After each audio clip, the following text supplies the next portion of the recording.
Good officers ஆகணும்னு சொல்லிட்டு ஒரு எத்திக்கலான ஒரு ஆஃபீஸர் இருக்கணும் இப்போதான் கொஞ்ச நேரத்துக்கு முன்னாடி வந்து கோட் பண்ணாங்க. அப்போ எவ்வளவு அறிவாளியா ஒரு நபராக இருக்கும் பட்சத்திலும் கூட அவர் ஒரு தவறான செயல் செய்யறதுக்கான ஒரு வாய்ப்பு இருக்கு. அப்போ ஒரு அகாடமிக்கான குவாலிட்டிஸ் தாண்டி எத்திக்கலாக இருக்கணும், லீடர்ஷிப் குவாலிட்டிஸ் பொருந்தியவராக இருக்கணும், கம்யூனிகேஷன் ஸ்கில்ஸ் நல்லா உடையவராக இருக்கணும், ப்ராப்ளம் சால்விங் ஆட்டிடியூட் உடையவராக இருக்கணும். அப்போ இவ்வளவு நான் அகாடமிக் குவாலிட்டிஸையும் எப்படி செக் பண்ணுறது? இப்போ ஒரு மிலிட்ரிக்கு ஒரு ஆள் எடுக்கணும்னா கம்பேரிட்டிவ்லி சுலபமாக ஒரு ஆள் எடுத்துறாங்க. ஏன்னா மிலிட்ரிக்கு பிசிக்கல் பேராமீட்டர்ஸ் தான் செக் பண்ண போகிறாங்க. ஹைட் எவ்வளோ இருக்கான் பார்ப்பாங்க, வெயிட் எவ்வளோ இருக்கான் பார்ப்பாங்க, அவங்களுடைய எலிஜிபிலிட்டி கேட்டு உள்ளதுக்கு போட்டுருவாங்க. ஆனால் இங்கே இந்திய மக்களுடைய தலையெழுத்தே தீர்மானிக்கக்கூடிய அதிகார பொறுப்புகளுக்கு ஆட்களை தேர்ந்தெடுக்கிறப்போ நிறைய அகாடமிக் நான் அகாடமிக் குவாலிட்டிஸ் இருக்கான்னு செக் பண்ணுறாங்க. அதை செக் பண்ணும் பொழுதில் தான் இந்த எக்ஸாமினேஷன் காம்ப்ளிகேட்டட் ஆயிருது. அப்போ வி ஹேவ் அ ஸ்ட்ராட்டஜி. கொஞ்சம் அப்படியே ஸ்க்ரால் பண்ணிட்டே வாங்க. We have a strategy. நீங்கள் ஒரு ஸ்ட்ராட்டஜிக்கலான பாத்வேல இந்த ப்ரிலிமினரி இப்போ UPSC civil service examination is conducted in 3 stages. Preliminary examination stage, main examination stage and personality test stage. அப்போ ப்ரிலிமினரி எக்ஸாமினேஷன்ல என்ன குவாலிட்டிஸ் நம்ம எதிர்பார்க்குறாங்க? 2 பேப்பர் கண்டக்ட் பண்ணுறாங்க, பேப்பர் 1 பேப்பர் 2 சொல்லிட்டு. பேப்பர் 1ல ஜிகே கொஸ்டின்ஸ் மட்டும் தான் இருக்கும். History, geography, polity, economics, environment, science and technology, general current affairs சொல்லிட்டு அப்ஜெக்டிவ் டைப் ஆஃப் கொஸ்டின்ஸ் மட்டும் தான் கேட்பாங்க. பேப்பர் 2ல சிவில் சர்வீசஸ் ஆப்டிடியூட் டெஸ்ட்னு சொல்லிட்டு நீங்க அப்படியே ஒரு ஸ்லைடா ரேண்டமா போயிட்டு சிவில் சர்வீசஸ் ஆப்டிடியூட் டெஸ்ட்னு சொல்லிட்டு reading comprehension, logical reasoning, basic numeracy, that is maths, class 8 and below maths. இந்த 3 செக்ஷன்ல இருந்து பேப்பர் 2 வந்து கேட்பாங்க. இப்போ இந்த பேப்பர் 1 பேப்பர் 2ல மல்டிபிள் சாய்ஸ் கொஸ்டின்ஸ் மட்டும் கேட்பாங்க ப்ரிலிமினரி எக்ஸாமினேஷன். ஏன்னா ப்ரிலிமினரி எக்ஸாமினேஷன் ஐஏஎஸ் அதிகாரி தேர்வு எடுக்கிறதுக்கான ஒரு எக்ஸாமினேஷன் கிடையாது. யூபிஎஸ்சி ப்ரிலிம்ஸை பொறுத்த வரைக்கும் யூபிஎஸ்சி மெயின்ஸ் யார் எழுதுறான்றதுக்கான ஒரு தேர்வு தான் யூபிஎஸ்சி ப்ரிலிம்ஸ். அப்போ யூபிஎஸ்சி ப்ரிலிம்ஸை கிளியர் பண்றதுக்கு அவங்க என்ன எதிர்பார்க்குறாங்கன்னா குறைஞ்சபட்ச ஜிகே, குறைஞ்சபட்ச சமயோஜித சிந்தனையான காமன் சென்ஸ், இது 2 இருந்தா. ஏன்னா கேட்க போறது objective type of questions. Objective type of question என்ன அட்வான்டேஜ்னா யூபிஎஸ்சி என்னன்னு தெரியாம நீங்க அதை போய் சூஸ் பண்ணா கூட 25% கரெக்ட் ஆன்சர் வாங்குறதுக்கான ப்ராபபிலிட்டி இருக்கு. ஏன்னா கொஸ்டினும் கொடுத்துறாங்க, நல்ல ஆப்ஷன்ல ஒன்னாதான் ஆன்சரும் கொடுத்துறாங்க. அப்ப அந்த ஆன்சரை கண்டுபிடிக்கிற மட்டும் தான் உங்க வேலை. So this examination is conducted in such a way that ஒரு ரிஜெக்ஷன் preliminary examination வைப்பாங்க. அடிப்படையான பொது அறிவு, அடிப்படையான சமயோஜித சிந்தனை, இது 2 இருந்தாலே போதும் ஒரு மாணவரால் preliminary examination கிளியர் பண்ண முடியும். ஏன்னா ஆப்டிடியூட் 33% ஆன ஒரு மினிமம் ரெக்யர்மெண்ட்ல தான் கண்டக்ட் பண்றாங்க. ஒரு ப்ரிலிம்ஸ் கிளியர் பண்ண மாணவருக்கு டைரக்டா ஐஏஎஸ் ஐபிஎஸ் போஸ்டிங் கொடுத்துட மாட்டாங்க. ராதர் மெயின்ஸ் எக்ஸாமினேஷன் எழுத சொல்லுவாங்க. இந்த மெயின்ஸ் எக்ஸாமினேஷன்ல தான் கொஞ்ச நேரத்துக்கு முன்னாடி நம்ம சேர்மன் சார் கோட் பண்ண மாதிரி அக்ரிகல்ச்சர் கிராஜுவேட்ஸ்க்கு ஒரு மிகப்பெரிய அட்வான்டேஜ் இருக்கு. உங்களுக்கு நிறைய பேர் தெரிஞ்சிருக்கலாம், தெரியாத ஒரு சில information I try to highlight over here. In UPSC mains examination totally 9 papers are conducted. செமஸ்டருக்கு எவ்வளவு பேப்பர் எழுதுறீங்க? எத்தனை பேப்பர் எழுதுறீங்க அவரேஜா செமஸ்டருக்கு? என்ன அவர்கிட்ட கேட்குறீங்க, நீங்க எழுதுறது இல்லையா? 9 எழுதுறீங்களா? அப்போ பரவாயில்ல, நீங்கள் ஓரளவுக்கு அதனால அது ஒரு அட்வான்டேஜ் இருக்குன்னு சொல்கிறாங்களோ என்னவோ. ஸோ யூபிஎஸ்சி மெயின்ஸை பொறுத்த வரைக்கும் 9 பேப்பர்ஸ் இருக்கு. 2 language eligibility papers, Tamil and இங்கிலீஷில் நம்ம எழுதலாம். அது போக 7 மெரிட் பேப்பர்ஸ் எழுதும். GS1 ஹிஸ்ட்ரி, ஜியோகிராஃபி, சொசைட்டின்னு சொல்லி சோசியல் சயின்ஸில் கேட்பாங்க. GS2 பொலிட்டிக்கல் சயின்ஸில் கேட்பாங்க. GS3ல எக்கனாமிக்ஸ், அக்ரிகல்ச்சர் ஒரு டாப்பிக்காக இருக்கும். GS3ல என்விரான்மெண்ட், சயின்ஸ் அண்ட் டெக்னாலஜிலாம் கேட்பாங்க.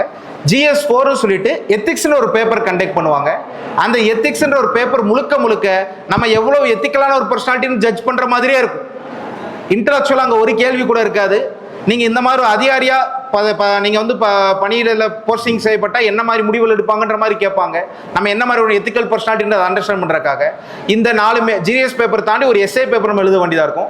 அதுக்கப்புறமா ஒரு ஆப்ஷனல் சப்ஜெக்டை சூஸ் பண்ணி 2 பேப்பர் எழுத வேண்டியதா இருக்கும். This is where agriculture graduates have a major advantage. ஏன்னா யூபிஎஸ்சியோடைய one of the highest scoring ஆப்ஷனல்ஸா இயர் ஆன் இயர் அக்ரிகல்ச்சர் இருந்திருக்கு. எல்லா இந்தியன் யூஜி ப்ரோக்ராமையும் ஆப்ஷனலா வச்சிருக்காங்க. அப்ப அக்ரிகல்ச்சர் கிராஜுவேட்ஸ் மட்டும் என்ன அட்வான்டேஜ் வருது அப்படின்னா ஒரு ஹை ஸ்கோரபிள் ஆப்ஷனலா இருக்கு. ஒரு ஆப்ஷனல் பேப்பர் 250 மார்க்கு கண்டக்ட் பண்ணுவாங்க. 2 ஆப்ஷனல் பேப்பர் சேர்ந்து 500 மார்க்கு கண்டக்ட் பண்ணுவாங்க. ரொம்ப வெகு சில ஆப்ஷனல் சப்ஜெக்ட்ல தான் இந்த 500க்கு 300 or 320 பிளஸ் யூபிஎஸ்சியில் வழங்குவாங்க. Agriculture has been a repeatedly 320 breaching optional UPSC civil service examination. ஏன்னா அது ஒரு சயின்ஸ் பேஸ்ட் ஆப்ஷனலா இருக்கிறனாலையும் 4 வருடம் ஆல்ரெடி மாணவர்கள் இது படிக்கக்கூடிய ஒரு சூழல் இருக்கிறனாலையும் இந்தியாவில் இதர ஆர்ட்ஸ் அண்ட் சயின்ஸ் கிராஜுவேஷன் ப்ரோக்ராமை விட highest percentage of meritorious students படிக்கக்கூடிய ஒரு கிராஜுவேஷன் ப்ரோக்ராம் அக்ரிகல்ச்சர் இருக்கக்கூடிய ஒரு சூழல் இருக்கிறனாலையும் இந்த அக்ரிகல்ச்சர் ஆப்ஷனல்ல ரிப்பீட்டடா 300 320 பிளஸ் வந்து ஒவ்வொரு வருஷம் மெயின்ஸ் ஆஸ்பிரன்ஸ் வந்து ஸ்கோர் பண்ணிக்கிட்டு இருக்கிறாங்க. மார்க்கெட்லயும் நிறைய டெஸ்ட் சீரிஸ் அவைலபிளா இருக்கு, மெட்டீரியல்ஸ் அவைலபிளா இருக்கு.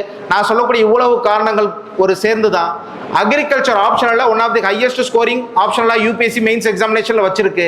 அக்ரிகல்ச்சர் கிராஜுவேட்ஸ்க்கும் அது ஒரு ஹையஸ்ட் ஆஃப் அட்வான்டேஜாகவும் கோட் பண்ணி வச்சு. The advantages does not end over there alone. இந்தியாவில் 3 சர்வீசஸ் தான் ஆல் இந்தியா சர்வீஸ்னு சொல்லுவோம். யாருக்கா தெரியுமா? இந்த யூபிஎஸ்சி சிவில் சர்வீஸ் எக்ஸாமினேஷன் வழியா 26+ போஸ்டிங்ஸ்க்கு பீப்புளை ரெக்ரூட் பண்றாங்க. இருந்தும் ஐஏஎஸ் ஐபிஎஸ் மாதிரி 26 பணியிடங்களுக்கு ஒரே எக்ஸாம் வழியா தேர்ந்தெடுக்கிறாங்க.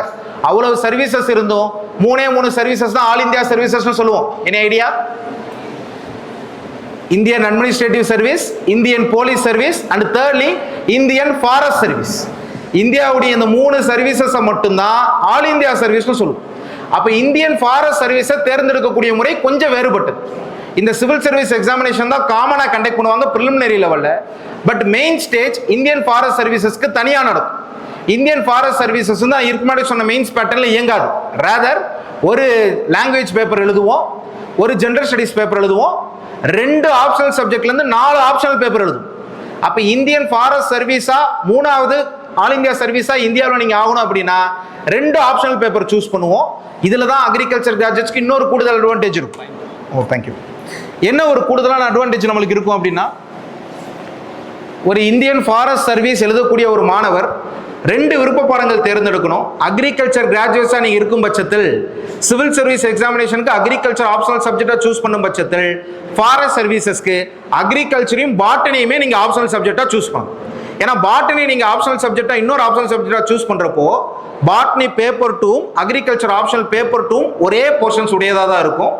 பாட்னி பேப்பர் 1லையுமே டாக்ஸானமியை தவிர்த்து மித்த எல்லா கண்டென்ட்டுமே அக்ரிகல்ச்சர் ஆப்ஷனல் சம்பந்தப்பட்டதாக தான் இருக்கும். அப்போ 2 ஆப்ஷனல் பேப்பர் ப்ரிப்பேர் பண்றதுக்கு பதிலாக ஒரே ஆப்ஷனல் பேப்பர் ப்ரிப்பேர் பண்ணி நீங்க 2 ஆப்ஷனல் சப்ஜெக்டை உங்க இந்தியன் ஃபாரஸ்ட் சர்வீஸ் எழுதக்கூடிய வாய்ப்பு இருக்கிறனால தான் இந்தியாவிலேயே அக்ரிகல்ச்சர் பேக்ரவுண்ட் இருக்கக்கூடியவங்க தான் highest percentage in clearing Indian forest சர்வீசஸா இருந்துகிட்டு வராங்க. அப்ப இவ்வளவு இந்த அட்வான்டேஜ் இங்கோட மட்டும் முடிஞ்சிட போறது கிடையாது. அக்ரிகல்ச்சர் ஆப்ஷனல் பொறுத்த வரைக்கும் உங்க யூஜி போர்ஷன் தான் அப்படியே ரிஃப்ளெக்ட் ஆயிருக்கும். In agriculture optional paper 1 agro ecology, agriculture that is field management, field crop management, agronomy, weed science, agro forestry, soil science, agriculture economics, agriculture extension தான் அக்ரிகல்ச்சர் ஆப்ஷனல் பேப்பர் 1ல கேட்பாங்க. அதே மாதிரி agriculture optional paper 2ல genetics, plant breeding, நம்மளுடைய horticulture, crop physiology, plant protection யூனிட்ஸான pathology, entomology, food production trends இதெல்லாம் தான் கேட்பாங்க. இதெல்லாம் என்ன சார் எங்கேயோ கேள்விப்பட்டமா இருக்குன்னு நினைக்கிறீங்களா? ஸோ இதுதான் யூபிஎஸ்சியில் அக்ரிகல்ச்சர் ஆப்ஷனுக்கு சிலபஸாக கோட் பண்ணி கொடுத்துருக்காங்க. Which is what you would have been learn for the past 4 years of life or going to learn in the upcoming years of your life time period. அப்போ இவ்வளவு விஷயங்கள் ஆல்ரெடி நீங்கள் UPSC எக்ஸாமினேஷனுக்கு 500 மார்க்குக்கு தயாராகக்கூடிய நிலையில் இருக்கிறப்போ இதுக்கு மேலே அந்த ப்ரிப்பரேஷன் எடுத்துக்கிற ரொம்ப சுலபமாக இருக்கக்கூடிய ஒரு வாய்ப்பு இருக்கிறனால தான் இந்தியாவில் agriculture graduates R shining very highly in civil services. Especially நம்ம சேர்மன் சார் கொஞ்ச நேரத்துக்கு முன்னாடி கூட கோட் பண்ணாங்க இல்லையா, இரண்பு சாரா இருக்கட்டும், சைலேந்திர பாபு சாரா இருக்கட்டும், இந்தியாவுடைய தமிழகத்துடைய மிக முக்கியமான குடிமை பணிகளில் சாதித்த நபர்கள் எல்லாம் வேளாண் பின்புலத்திலிருந்து சென்ற ஒரு சாதனையாளர்கள் தான். அவங்க போனதுக்கான முக்கியமான காரணம் அக்ரிகல்ச்சர் ஆப்ஷனல்லையும் அக்ரிகல்ச்சர் யூபிஎஸ் சிவில் சர்வீஸ்ல இருக்கக்கூடிய இவ்வளவு அட்வான்டேஜஸ் தான். அப்போ இவ்வளோ அட்வான்டேஜஸும் கையில் இருக்கு. இருந்தாலும் இந்த சிவில் சர்வீசஸ்க்கு நம்ம எத்தனை பேர் ப்ரிப்பேர் பண்றோம்ன்றதா ரொம்ப குறைவான அளவில் இருக்கு. அதை எப்படியாச்சும் அதிகரிக்கணும்ன்ற ஒரு நோக்கத்தில் தான் எங்களை மாதிரியான நிறுவனங்கள் வந்து இந்த மாதிரியான ஒரு செஷன்ஸ் அவேர்னஸ் ப்ரோக்ராம் கண்டக்ட் பண்ணியிருக்கோம். Like I said earlier, with proper strategies. இந்த எக்ஸாமினேஷன்ல ஒரு ஸ்டேஜ் ஆஃப் தி எக்ஸாமினேஷன்லையும் நம்மளுக்கு என்ன சேலஞ்ச் வைக்கிறாங்க. இப்போ ஒரு அப்ஜெக்டிவான மினிமம் நாலேஜ் இருந்தால் ப்ரிலிமினரி எக்ஸாமினேஷன் நம்மளால கிளியர் பண்ண முடியும். ஒரு detailed analytical knowledge of mains subjects இருந்தால் மெயின்ஸ் எக்ஸாமினேஷன் நம்மளால கிளியர் பண்ண முடியும். அப்போ அதுக்கு ஒரு தகுந்த ஸ்ட்ராட்டஜி தேவை. ஹிஸ்ட்ரி, ஜியாகிரபி, பாலிட்டி, எக்கனாமிக்ஸ் இந்த சப்ஜெக்ட் எல்லாம் யூபிஎஸ்சி சிவில் சர்வீசஸ்ல கடந்த 10 ஆண்டுகள் எப்படி கேள்வி கேட்டுட்டு வராங்க, அந்த டாபிக்ல எந்தெந்த சிலபஸை மட்டும் ஃபோக்கஸ் பண்ணி இப்போ ரீசெண்டாக கொஸ்டின் கேட்டுட்டு வராங்க, கொஸ்டினுடைய ஃபார்மெட் இப்போ எப்படி மாறி இருக்கு, எந்த இடத்துல வெயிட்டேஜ் அதிகமாக இருக்கு, எந்த இடத்துல வெயிட்டேஜ் குறைவா இருக்கு, உங்களுக்கு இப்போ கனெக்ட் ஆகக்கூடிய ஒரு இன்ஃபர்மேஷன் சொல்லணும்னா, ஃபார் எக்ஸாம்பிள் நீங்க எந்த சாப்டருக்கு யூஜி ப்ரிப்பரேஷன்ல அதிகமாக முக்கியத்துவம் கொடுத்துருப்பீங்க உங்க அக்ரிகல்ச்சர்ல? எக்ஸ்டென்ஷனுக்கா இல்லை பேத்தாலஜிக்கா? பேத்தாலஜிக்கு கம்பேரிட்டிவ்லி. ஆனால் as a agriculture optional in UPSC the amount of marks as in weightage for agriculture extension is higher than pathology. ஏன்னா இங்கே தேர்வுடைய நோக்கம் வேற. இங்கே உங்களுக்கு தியரிட்டிக்கல் நாலேஜ் எதிர்பார்க்குறாங்களே ஒழிய ப்ராக்டிக்கல் நாலேஜ் எதிர்பார்க்கல for UPSC civil services optional சப்ஜெக்ட்ல. அப்போ இங்கே என்ன வெயிட்டேஜுக்கு ஒரு சப்ஜெக்ட் கேட்குறாங்க. இப்போ உதாரணத்துக்கு இந்தியாவுடைய எல்லா காம்படிட்டிவ் எக்ஸாமினேஷனுக்குமே பிக் 4னு ஒரு 4 சப்ஜெக்ட் சொல்லுவோம். History, geography, polity, economics. இந்த 4 சோசியல் சயின்ஸ் ரிலேட்டட் சப்ஜெக்ட்லயும் உங்களுடைய ஆளுமையை நீங்க அதிகரிச்சுக்கிட்டீங்கன்னா இந்தியாவுடைய எந்த காம்படிட்டிவ் எக்ஸாமினேஷன் போட்டி தேர்வுக்கு நீங்க தயாரான ஒருத்தரா இருப்பீங்க. ஏன்னா யூபிஎஸ்சி சிவில் சர்வீசஸா இருக்கட்டும், தமிழ்நாடு பப்ளிக் சர்வீஸ் கமிஷன் நடத்தக்கூடிய குரூப் 1 குரூப் 2 மாதிரியான தேர்வுகளா இருக்கட்டும், அல்லது இதர போட்டி தேர்வுகளான பேங்கிங், எஸ்எஸ்சி, ஆர்ஆர்பி மாதிரியான தேர்வுகளா இருக்கட்டும், general studies, aptitude maths and English and current affairs, இந்த 4 காம்பனண்ட்டுக்கு எந்த ஆஸ்பிரண்ட் ஒருத்தர் தயாராகிறாங்களோ இந்தியாவில் நடத்தக்கூடிய எல்லா போட்டி தேர்வுகளும் வெகு சுலபமாக வந்து வெற்றி அடைகிறதுக்கான வாய்ப்பு இருக்கு. ஆனால் தயாரிப்பு முறையானதாக இருக்கும். அதுக்காக தான் we have a definitive strategy based approach. ஒரு வருஷமும் ஒரு சப்ஜெக்ட்லையும் எந்தெந்த டாபிக்லேருந்து கொஸ்டின் கேட்குறாங்க, இந்த டாபிக்ஸை நம்ம எங்கே லேர்ன் பண்ணலாம், இந்த கொஸ்டின்ஸ் வந்து எந்த பேட்டர்னில் கேட்குறாங்க, ஒரு வாட் டைப் ஆஃப் கொஸ்டினாக கேட்குறாங்களா, ஒரு ஸ்டேட்மெண்ட் கொஸ்டினாக கேட்குறாங்களா, ஒரு மேட்ச் தி ஃபாலோயிங் கொஸ்டினாக கேட்குறாங்களா, ஒரு நமக்கு வந்து வெரிஃபிகேஷன் பேஸ்டு கொஸ்டினாக கேட்குறாங்களா, இல்லை ட்ரூ ஆர் ஃபால்ஸ் பேஸ்டான கொஸ்டினாக கேட்குறாங்களா, ஒரு சப்ஜெக்டோடைய எந்த டாப்பிக்கை எந்த மாதிரியான கேள்விகளாக சமீபத்தில் எவ்வளோ வெயிட்டேஜாக கேட்குறாங்கன்ற ஒரு ஸ்ட்ராட்டஜி டிவைஸ் பண்ணி அதை 1 or 2 years இன்கார்பரேட் பண்ணி ப்ரிப்பேர் பண்ணிங்கன்னா, நான் ஆரம்பத்தில் சொன்னேன்லேயே ஒரு காம்ப்ளிகேஷன், இந்த பதவியை நம்ம போய் அடையிறதுக்கு நிறைய அகாடமிக் அண்ட் நான் அகாடமிக் குவாலிட்டிஸ்க்கு எதிர்பார்க்குறாங்க. அப்போ அந்த அகாடமிக் அண்ட் நான் அகாடமிக் குவாலிட்டிஸ் வளர்த்துக்கிறது அவ்வளோ சுலபமானது கிடையாது. அதை வளர்த்துக்கிறது சுலபமாக இல்லாதனால தான் இது கடினமான ஒரு தேர்வுன்ற ஒரு தோற்றம் நம்மளுக்கு ஏற்படுது. இல்லை இதைத்தானே எதிர்பார்க்குறீங்க, அதுக்கு இவ்வளோ டைம் எனக்கு கொடுக்குறீங்க இல்லையா, இந்த டயத்தில் நீங்கள் எக்ஸ்பெக்ட் பண்ணக்கூடிய அகாடமிக் அண்ட் நான் அகாடமிக் குவாலிட்டிஸை நான் வளர்த்துக்கிறேன்னு ஒரு ஸ்ட்ராட்டஜிக்கான ஒரு ப்ரிப்பரேஷனில் போகிறப்போ நம்ம அந்த காம்ப்ளிகேஷன்ற ஃபேக்டரை நம்மளால் வந்து ஓவர் கம் பண்ண முடியும். அண்டு நிறைய பேருக்கும் இதை சார்ந்து இன்னும் நிறைய டவுட்ஸ் இருக்கலாம். பட் அன்ஃபார்ச்சுனேட்லி நம்மளுக்கு ரொம்ப குறைவான ஒரு காலகட்டம் இருக்கிறனால we can plan a technical session altogether separately. ரொம்ப இன்ட்ரெஸ்டாக கொடுக்க மாணவர்களுக்கு we are happy to produce a technical lecture wherein ஒரு சப்ஜெக்ட்ல என்ன டாபிக்ஸ் கேட்குறாங்க, அதுக்கு எப்படி நம்ம ப்ரிப்பேர் பண்ணுற அடிப்படையில் கூட நம்ம டிஸ்கஸ் பண்ணுவோம். பட் வெறும் சப்ஜெக்ட்ஸ் தான் படிக்கணுமா, நம்ம படித்த ஒரு மிகப்பெரிய அறிவாளியாக இருந்தால் தான் அந்த தேர்வில் கிளியர் பண்ண முடியுமா கேட்டால் அந்த ஒரு மித்தையும் நம்ம வந்து அண்டர்ஸ்டாண்ட் பண்ணணும். நான் திருப்பி அதான் கோட் பண்ணிட்டு வரேன். அகாடமிக்கல் குவாலிட்டிஸும் தேவை, நான் அகாடமிக்கல் குவாலிட்டிஸும் தேவை. இப்போ நான் சிவில் சர்வீசஸ், ஐஏஎஸ், ஐபிஎஸ் சொன்ன அடுத்த மாத்திரத்திலேயே அப்போ ஹிஸ்ட்ரி நிறைய படிக்கணும் போல, பாலிட்டி நிறைய படிக்கணும் போல, எக்கனாமிக்ஸ் நிறைய படிக்கணும் போல ஒரு சிந்தனை நம்மளுக்கு ஏற்பட்டுரும். ஆப்வியஸ்லி இதெல்லாம் படிக்கணும், ரொம்ப முக்கியமான சப்ஜெக்ட்ஸ் தான். பட் இது மட்டும் பத்தாது. Main stage of this examination பார்த்தீங்கன்னா ஹிஸ்ட்ரி, ஜியாகிரபி மாதிரியான பொலிட்டிக்கல் சயின்ஸ், சோசியல் சயின்ஸில் கேட்கக்கூடிய மதிப்பெண்ணை விட எத்திக்ஸ்ன்ற சப்ஜெக்ட்டுக்கு கூடுதல் மதிப்பெண்ணில் கேட்டிருக்கேன். நான் சொன்ன ஹிஸ்ட்ரி, ஜியாகிரபி கூட 60-70 மார்க் தான் மெயின்ஸில் கேட்பாங்க. ஆனால் எத்திக்ஸ் ஒரு சப்ஜெக்டில் மட்டும் 250 மார்க்கு கேட்பாங்க. எத்திக்ஸ் ஒரு இன்டெலெக்சுவல் சப்ஜெக்டாக கேட்டால் டெஃபினட்டாக கிடையாது. ஏன்னா வாட் இஸ் எத்திக்ஸ்? எத்திக்ஸ்ன்ற வார்த்தை கேள்விப்பட்டிருக்கீங்க இல்லையா? கேள்வியே பட்டதில்லை சாரா? ஆமாம், ethics is a study of what is right and what is wrong. எது சரி, எது தவறு, எது அறம், எது தர்மம்னு படிக்கக்கூடிய அந்த படிப்பினையை தான் எத்திக்ஸ்னு சொல்லும். அப்போ யோசிச்சு பாருங்க, கரெக்டு தானே? இந்தியாவுடைய ஐஏஎஸ் ஆஃபீஸராக ஆகணும் அப்படின்னா எவ்வளோ ஹிஸ்ட்ரி தெரிஞ்சிருக்கிறோம், எவ்வளோ ஜியாகிரபி தெரிஞ்சிருக்கிறோம், எவ்வளோ பொலிட்டிக்கல் சயின்ஸ் தெரிஞ்சிருக்கோ, அது எவ்வளோ கூடுதலாக என்னவும் தெரிஞ்சிருக்கணும். எது சரி எது தவறுன்ற ஒரு எத்திக்கல் பர்சனாலிட்டி அவர் இருக்கணும் இல்லையா? அதை மதிப்பீடுதல் செய்யறக்காக தான் எத்திக்ஸ் மாதிரியான சப்ஜெக்ட்டுக்கு highest of weightage of marks வந்து யூபிஎஸ்சி மாதிரி எக்ஸாமினேஷனில் கொடுத்துருக்குறாங்க. ஸோ ஒரு பிகினரா, ஒரு ஹையர் அம்பிஷன் உடைய ஒரு டோர் ஸ்டெப்ல இருக்கக்கூடிய ஒரு மாணவரா இந்த எக்ஸாம் டிஃபிகல்ட்டு ஆர் இந்த பாத் டிஃபிகல்ட்டுன்னு சொல்லி ஒரு டிஃபிகல்ட்டி பேசிஸ்ல டெசிஷன் மேக்கிங் எடுக்காம எனக்கு என்ன ஸ்கில்ஸ் இருக்கு அல்லது எந்த ஸ்கில் செட்டை வளர்த்துக்கிட்டா நான் எந்த நிலையை அடைய முடியும்ன்ற ஒரு தோரணையில நீங்க முடிவுகள் எடுத்தா அது சிறப்பான ஒரு முடிவு அமையும். Whatever decisions you are making, it has to be an informed decision to become a successful decision. எத்தனை பேர் நம்ம 12th ஸ்டாண்டர்ட் முடிச்சு அக்ரிகல்ச்சர் தான் படிக்கணும்னு சொல்லிட்டு முடிவெடுத்து அக்ரிகல்ச்சர் சூஸ் பண்ணியிருப்போம். அல்லது எத்தனை பேர் 10th ஸ்டாண்டர்ட் முடிச்சு இந்த குரூப் தான் தேவை நம்ம எடுத்து அதை படிக்க ஆரம்பிச்சிடும். பட் அப்போல்லாம் நம்ம சின்ன குழந்தைகளாக இருந்திருக்கலாம், போதிய எக்ஸ்போசர் இல்லாத ஒரு நபர்களாக இருந்திருக்கலாம். பட் இப்போ நீங்கள் அடுத்த கட்டத்தில் எடுக்கக்கூடிய முடிவுகள் எல்லாம் நீங்களா முறையாக தேர்ந்தெடுத்த முடிவுகளாக இருக்கணும். அப்போ நீங்கள் சரியான முடிவுகள் தேர்ந்தெடுக்கணும். எல்லா முடிவுகள் பற்றின இன்ஃபர்மேஷன் உங்கள்கிட்ட இருக்கும். Only then you can take a right decision. For that purpose you have to obviously appreciate your college management. இந்த மாதிரி நிறைய ப்ரோக்ராம்ஸ் ஆர்கனைஸ் பண்ணி அந்தந்த ஃபீல்டோட எக்ஸ்பர்ட்ஸ் வந்து அதை பற்றி உங்களுக்கு கைட் பண்ணுறப்போ உங்களுக்கு அந்த ஃபீல்டை பற்றின இன்ஃபர்மேஷன் கிடைக்கும். அதை வச்சு நீங்கள் ஒரு இன்ஃபார்ம்டு டெசிஷன் உங்களால் வந்து எடுத்துக்க முடியும். ஸோ ஆன் பிகாஃப் of King Makers we are quoting that இந்த எக்ஸாமினேஷன் ஒரு காம்ப்ளிகேட்டான எக்ஸாமினேஷன் தான். ஆனால் அந்த காம்ப்ளிகேஷனுக்கு நீங்கள் முறையாக ஒரு ஸ்ட்ராட்டஜிக்கான ஒரு ப்ரிப்பரேஷன் எடுத்துக்கப்போ அதை நீங்கள் பீட் பண்ணணும்.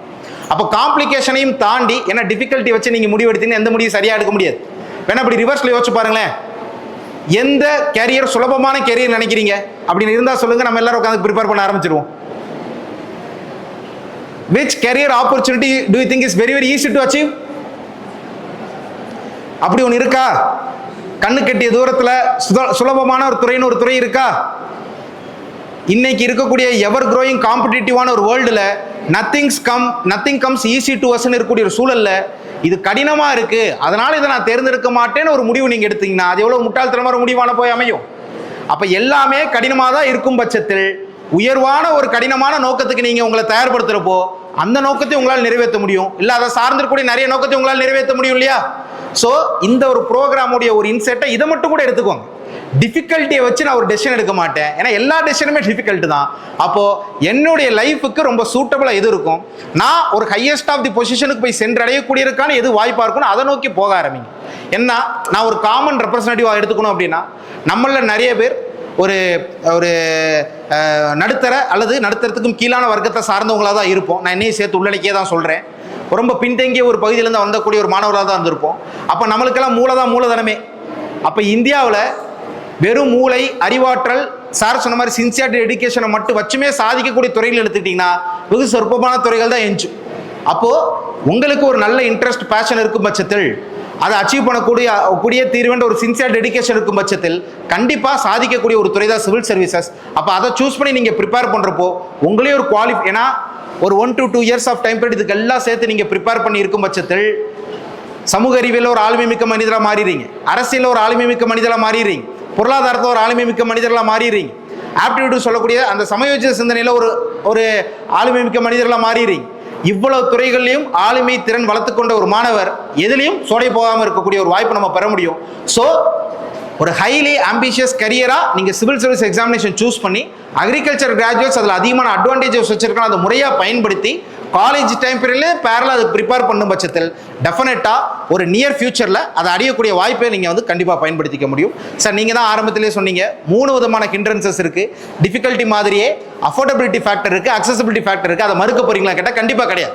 நான் முன்னாடியே கோட் பண்ண மாதிரி இவ்வளோ எனக்கும் ஆசை தான் சார், நான் கண்டிப்பாக நினைக்கிறேன் அக்ரிகல்ச்சர் நீங்கள் சூஸ் பண்ணியிருக்கும் பட்சத்தில் ஒரு குறிப்பிட்ட சதவீத மாணவர்கள் ஐஏஎஸ் ஆராக தான் அக்ரிகல்ச்சர் சூஸ் பண்ணவும் இருக்கீங்களா? கண்டிப்பாக யாரும் கை தூக்க போகிறது கிடையாது, தெரியும். பட் நீங்கள் உள்ளூர் அந்த கேள்வியை கேட்டுக்கலாம். இங்கே படிக்கக்கூடிய நிறைய மாணவர்கள் எம்பிபிஎஸ் கட் ஆஃபுக்காக முயற்சித்திருப்பீங்க, நீட்டுக்காக முயற்சித்திருப்பீங்க. இல்லை எனக்கு அந்த வாய்ப்பு கிடைக்க போகாம பட்சத்தில் அடுத்த உயர்ந்த லட்சியமாக ஒரு கலெக்டர் ஆகணும், இல்லை நேரடியாக ஒரு கலெக்டர் ஆகணுன்றக்காக அக்ரிகல்ச்சர் சூஸ் பண்ண நிறைய மாணவர்கள் இங்கே இருப்பீங்க. நம்மள நிறைய பேருக்கு பொருளாதாரம் ஒரு மிகப்பெரிய ஒரு தடையாக இருக்கலாம், அஃபோர்டபிலிட்டி ஃபேக்டர் ஒரு சீரியஸான இஷ்யூவாக இருக்கலாம்.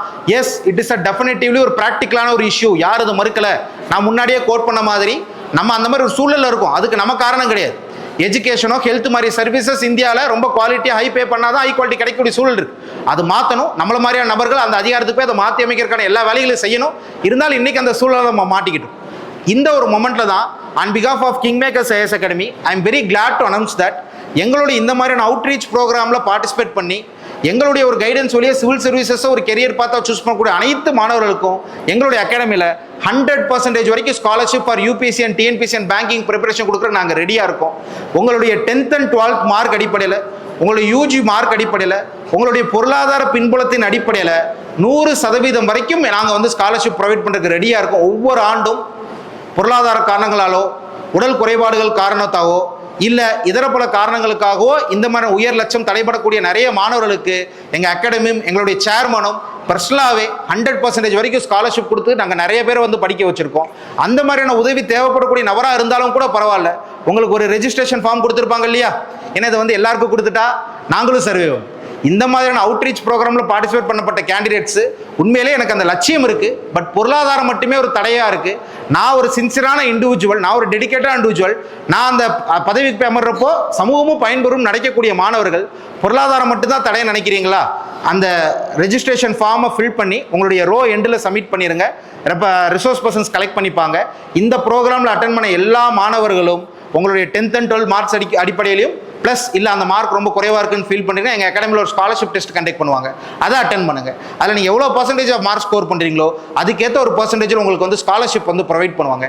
எதுக்கு இதெல்லாம் உங்கள்கிட்ட எடுத்துகிட்டு வரோம் அப்படின்னா, நம்மளா ஒரு ப்ரீ கன்சீவ் நோஷன்ஸ் வச்சுக்கிறோம், டிஃபிகல்ட்டு அன்அஃபோர்டபுள் வேணாம், நம்ம வேறு ஏதாவது மீடியா கரவுண்ட் எடுத்துகிட்டு போயிடலாமே கிடையாது. சார் கொஞ்ச நேரத்துக்கு முன்னாடி ஹைலைட் பண்ண மாதிரி நம்ம இந்த யூனிவர்ஸில் ஒரு ஸ்டெப் ஃபார்வர்டு எடுத்து வச்சோம் அப்படின்னா யூனிவர்ஸ் நம்மளை நோக்கி ஒரு ஸ்டெப் ஃபார்வர்டு எடுக்க வைக்கன்னு சொல்லிட்டு நிறைய அறிஞர்கள் சொல்லி இங்கே கேள்விப்பட்டிருப்பீங்க. அப்போ நம்ம சைடு கொஞ்சம் முயற்சிகள் எடுக்கணும், சில விஷயங்களை நம்மளும் வந்து போய் சென்றடைய முற்படணும். அஃபோர்டபிலிட்டி ஒரு ஃபேக்டர் இருக்குன்னு வச்சிங்க அப்படின்னா King Makers IAS Academy is always there to help you. நீங்கள் டிசர்விங்கான இண்டிவிஜுவலாக இருக்கும் பட்சத்தில் எனக்கு நோக்கம் உயரியானதாக இருக்குது, நேர்மையான நோக்கமோடு இருக்கேன், எனக்கு பொருளாதார தடையாக இருக்குன்னு கேட்டால் நாங்கள் மட்டும் கிடையாது, எங்களை மாதிரி நிறைய சமூக ஆர்வலர்கள் உங்களுக்கு வந்து ஹெல்ப் பண்ணுறதுக்கு அவ்வளவு ஆர்வமாக இருக்கிறாங்க. ஏன்னா எல்லாருமே நல்ல அதிகாரிகளை தேடக்கூடிய ஒரு சூழலில் தான் நம்ம இருக்கோம். அப்போ எனக்கு நோக்கம் இருக்குது, நேர்மை இருக்குது, பொருளாதாரம் தான் தடையாக இருக்குன்னு கேட்டிங்கன்னா சமுதாயத்தில் நிறைய பேர் உங்களுக்கு ஹெல்ப் பண்ணுறது ரெடியாக இருக்காங்க. அந்த ஷெல்லெல்லாம் பிரேக் பண்ணி நீங்கள் தான் வெளியே வந்தாகும். நாங்கள் எப்படி உங்களை வந்து ஐடென்டிஃபை பண்ணுறது? நீங்கள் உங்களை அடையாளப்படுத்தி காட்டினீங்கன்னா உங்களுக்கு உதவக்கூடிய நிறைய நல்ல உள்ளங்கள் இங்கே இருக்கிறோம். ஸோ கிங் மேக்கர்ஸ் ஐஏஎஸ் அகாடமியில் இயர் ஆன் இயர் நாங்கள் ஸ்காலர்ஷிப் இது இந்த நிகழ்வுக்காக நாங்கள் எடுத்து வைக்கக்கூடிய ஒரு முடிவு கிடையாது. இயர் ஆன் இயர் நாங்கள் அந்த ஸ்காலர்ஷிப் கண்டக்ட் பண்ணுறோம். உங்களுக்கு தேவைப்பட்டால் நீங்களும் கண்டிப்பாக அதை வந்து பயன்படுத்திக்கோங்க. ஸோ அஃபோர்டபிலிட்டி இன்றைய காலகட்டத்தில் எங்கள் அகாடமியில் நாங்கள் சொல்ல முடியும் ஒரு தடையாக இருக்க போகிறதில்லை. மூணாவது, கண்டிப்பாக இன்னொரு ப்ராக்டிக்கலான ஒரு இஷ்யூ அக்சசபிலிட்டி. சார் நீங்கள் தான் உங்களுடைய இந்த உரையிலே 2 மணி நேரத்தை கோட் பண்ணுறீங்க. Delhi standard of preparation, Chennai standard of ப்ரிப்பரேஷன்லாம் கோட் பண்ணுறீங்க. நாங்கள் கொஞ்சம் ரிமோட்டஸ்ட் பார்ட் ஆஃப் இந்தியாவில் இருக்கோம், தமிழ்நாடுல இருக்கோம்.